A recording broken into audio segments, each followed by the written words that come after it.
Okay, this is example number 4. So in this one, it is given that nearly 0.1% of mass will be converted into energy during fusion, and the output of the nuclear reactor or the power of nuclear reactor is 90 megawatt. Okay, and it is given that nuclear reactor is 100% efficient. So we need to calculate the rate of consumption of fuel. Okay. Now energy which is being released in 1 second.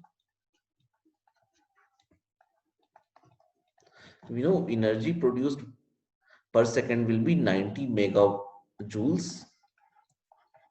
Okay, so you can also write it as 90 into 10 raised to power 6 joules. So that is energy which is being produced per second. Now where this energy gets produced from the conversion of mass into energy. So we are using this formula, energy is equals to mc square. So let's say m amount of mass is getting converted into energy. So energy which is being released is 90 into 10 raised to power 6 joules. Let's say m mass is getting converted into energy, and the value of c is 3 into 10 raised to power 8. So this is square. So on solving this one, you will get mass which is being converted into energy is 10 raised to power minus 9 kg per second. So in 1 second, 10 raised to power minus 9 kg is required to produce this much amount of energy. But it is also mentioned in the question that only 0.1% mass will be converted into energy. Okay. So let's say we have fuel of total mass x kg. Okay. This is total mass of fuel which is being burned per kg,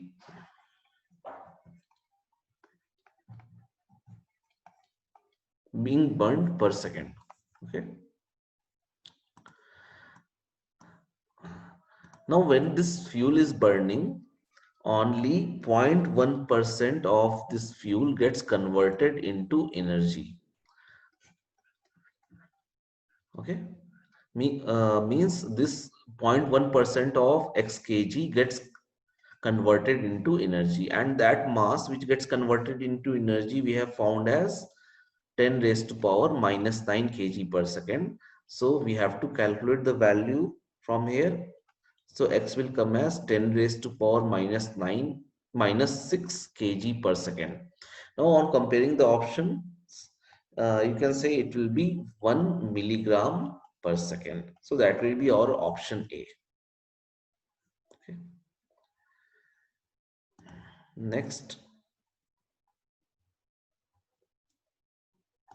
the electron-positron pair is formed by a 1.02 mega electron volt photon kinetic energy imparted to each member of the pair. Okay. Now, one thing we know that mass of electron and positron is same.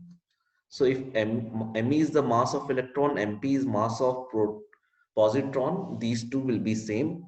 Let's say they start moving with velocities v1 and v2. Okay. Now applying conservation of momentum.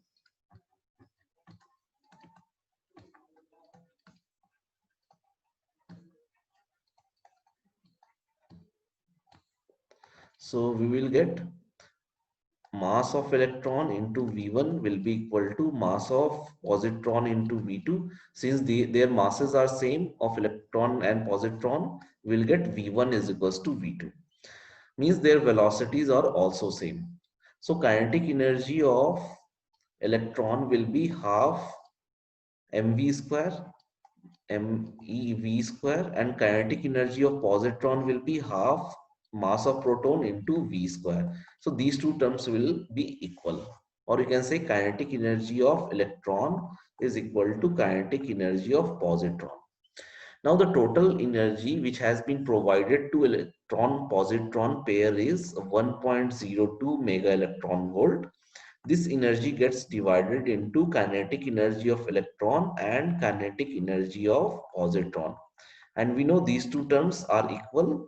So we can write twice of kinetic energy of electron will be 1.02 mega electron volt, or kinetic energy of electron will be 1.02 divided by 2 mega electron volt. So that will be 0.512 mega electron volt.